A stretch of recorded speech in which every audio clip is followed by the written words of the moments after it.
Hi everyone. Last night I did a live stream about a story that I've been following that is getting way undercovered in the media. They're talking about Stormy Daniels, they're talking about Paul Manafort, they're talking about all these things, but they're not talking about Yemen, which is war crimes that are going on right now that the UK and the US supports. And I covered it last night, and I was quite angry at it. My audience was quite angry at it as well, the fact that it's not being covered. And the story I covered was there being an outbreak of cholera in Yemen because of the humanitarian crisis there is over there at the moment that we are participating in. There's a massive cholera epidemic. Last year there was over 1 million cases of cholera.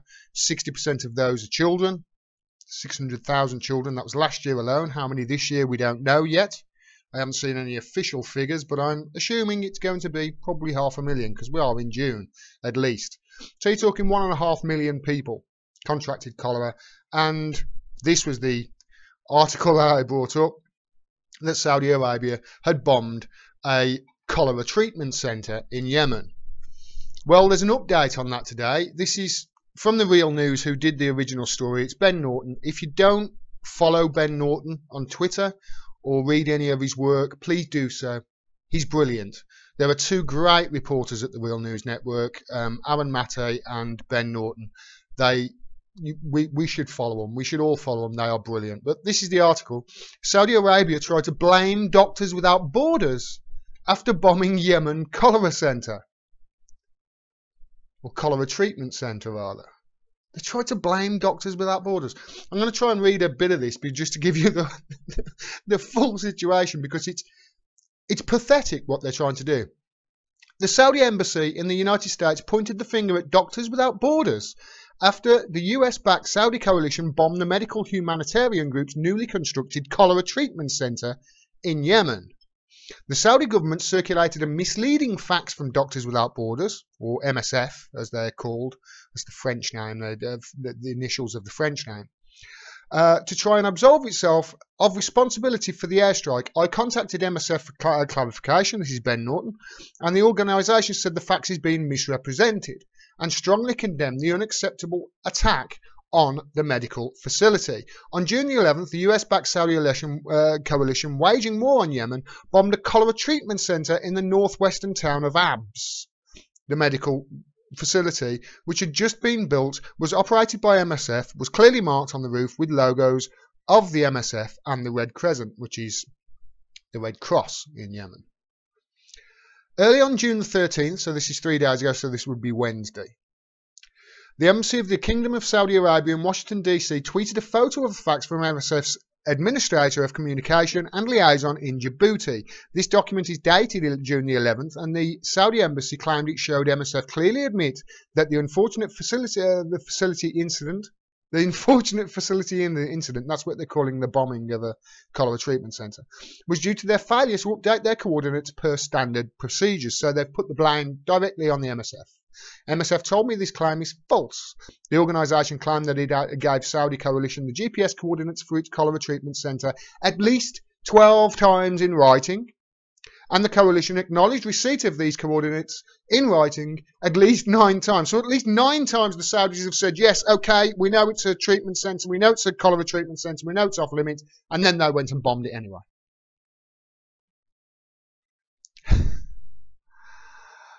In its June the 13th tweet, the Saudi Embassy tagged Connecticut Democratic Senator Chris Murphy, who has forcefully spoken out against the US-backed war in Yemen. I've mentioned Chris Murphy in my coverage of Yemen before. He's been brilliant on it, he really has. He's been one of the very few politicians in America who stood up for Yemen. Ro Khanna is another. I know that Ro Khanna has been in trouble recently because he didn't endorse Alexandria Ocasio-Cortez in New York primary and instead endorsed Joe Crowley. To be fair to Ro Khanna on that situation, I've heard other people come out and say, you know, it's bad, he's a Judas, blah, blah, blah, blah, blah. Listen, Joe Connor is great on everything else. I think it's just a mistake, and I'm hoping it's just a mistake. I think he deserves our support still, but Just keep an eye on him. That's the way I think about O'Connor. But he's been talking about Yemen as well, as has Chris Murphy. He was one of the most high-profile public figures to draw attention to the Saudi coalition's attack on the cholera treatment centre. Again, I covered that. Immediately after the airstrike on June the 11th, Senator Murphy tweeted, "Let me repeat that the US helped bomb a Doctors Without Borders cholera treatment facility." I'm sure Rachel Maddow and Chris Hayes, I'm sure they did massive segments on this, didn't they? No. Too busy saying it's all Russia, Russia, Russia, and blaming Susan Sarandon for Donald Trump being president. I contacted Doctors Without Borders, inquiring if the facts tweeted by the Saudi embassy is real, and asked for the organisation to respond to Saudi Arabia's claims. A letter circulating on social media is not fake, but it was based on premature and incomplete information and does not represent MSF's official response to the bombing of its cholera treatment centre in Abs, Yemen on June the 11th. MSF Senior Press Officer Tim Schenk wrote to me in an email. People still use faxes?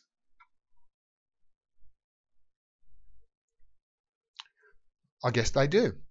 The article carries on to say, MSF records clearly demonstrate that the GPS coordinates for the centre were shared at least 12 times in writing with the Saudi and Emirati-led coalition Evacuation and Humanitarian Operations Cell. The coordinates were shared on a weekly basis over a period of more than 2 months prior to the bombing.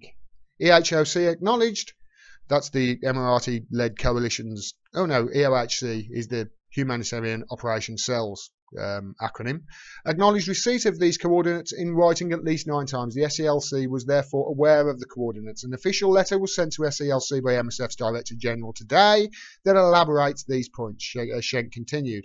The letter represents MSF's official institutional response to the bombing of the medical facility in Abs. MSF maintains that the bombing is an unacceptable attack on a medical facility. Of course it is. It destroyed a patient ward and damaged an adjacent triage and observation ward, he wrote. MSF strongly condemns this attack, which is part of a worrying pattern of strikes on essential medical services that leave an already very fragile population with even less access to essential, life-saving medical care and services. This is, as I pointed out last night in the live stream, I'm very sorry that the sun is shining through the window and going on my face, by the way. I'll have to hold my hand up like that. As I pointed out last night, there's a massive problem in Yemen at the moment because there's a port, Hodeida port, which has just been, it's on the cusp of being taken back by the Saudis, by the Saudi-led coalition. They are at the airport, or they were yesterday, advancing on this port. And the Yemenis are saying, okay, we'll back off from the port. We won't have any fighting on the port because we need that port for the humanitarian aid that's coming through. 80% of all the food and medical supplies that supplies Yemen comes from through that port. So it's desperately needed. And it's the Yemenis that have backed off. The Saudis are still advancing, but it's the Yemenis that backed off because of the importance of that port for goods going through. We're on the wrong side of this. We're on the wrong side of this. We're on the side of those committing war crimes. That's the side we're on. We're on the side of people who bomb weddings, killing the bride. We're on the side of people who bomb funerals, killing children, women and children because they say one of the Houthi members was there, and then the plane circles around and an hour later hits it again in a double top. That is a war crime. We are not just participating in this war crime, we are supplying the bombs and the weapons and the planes to commit these war crimes. Stop funding them.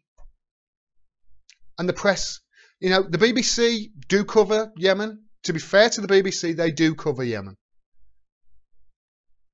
But not nearly as much as they should, in my opinion.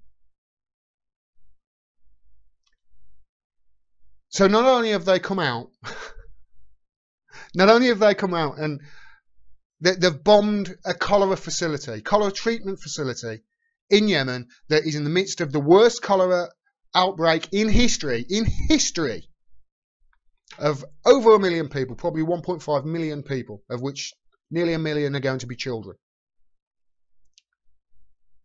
And they've bombed the treatment facility, a newly built treatment facility, and then had the gall to say, it's not our fault, it's yours. Look, here's the facts. Even though they've been told 12 times and acknowledged 9 times that they knew it was a facility. And then they've still come out and said, oh, it wasn't our fault. Yes, it was your fault. And I'll go further than that. It wasn't just the Saudis' fault. It was the UK's fault, and it was the US's fault, and it's everybody else who's involved in that war's fault. Nothing has ever good come from meddling about in affairs in the Middle East, ever. When it comes to the West's involvement in the Middle East. Nothing good has ever happened. You go back all the way back to 1953 when it started with Iran. And then you look at all the other places in the last 20 years that have been, say last 20 years, you look at the Iran-Iraq conflict. You look what happened there. America supplying both sides of the war, weapons. And then Saddam using the weapons, the chemical weapons that he bought from America on his own people. And then America going in and attacking him because he's got the weapons that they sold him them. They sold these weapons to... And then you go through the list, Iraq, Afghanistan, Libya. Nothing good has ever happened. And yet we're still supporting they're war crimes. People who commit war crimes and then just deny that hey, it wasn't our fault. They just deny it. We've got to shout and we've got to scream about this. All of us have.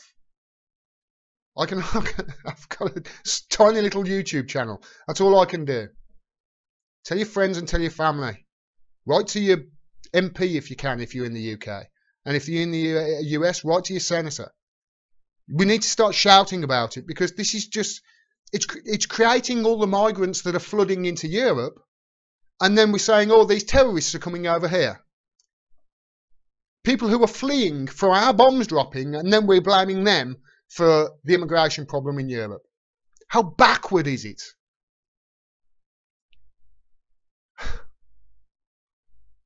So there you go.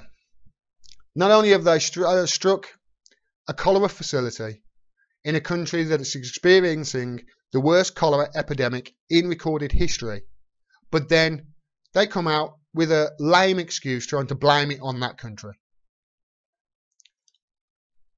And these are the people we're supporting. If you enjoyed this video and you want to see more, please subscribe and please click the bell down there so you get a notification of when I drop further videos. Otherwise, YouTube will hide the video from you. Yes, they have admitted that they do that. Also, we're facing an absolute onslaught in independent media from the establishment at the moment, including YouTube. I don't make any money from YouTube whatsoever. I rely totally on the audience for me to continue doing this. So if you can afford to send me $2, $3, $5, whatever it is that you can afford through Patreon, again, the link is down there, I will be eternally grateful, and it'll allow me to keep giving you the truth and cut through the propaganda and the BS that we get from the corporate and establishment media. If you can't afford to do it, please share the video as wide as you can. Talk to your friends and family about the issues that I and other channels on YouTube who are independent raise. Thanks very much for your support. We have to fight back against this. Till next time, peace and take care.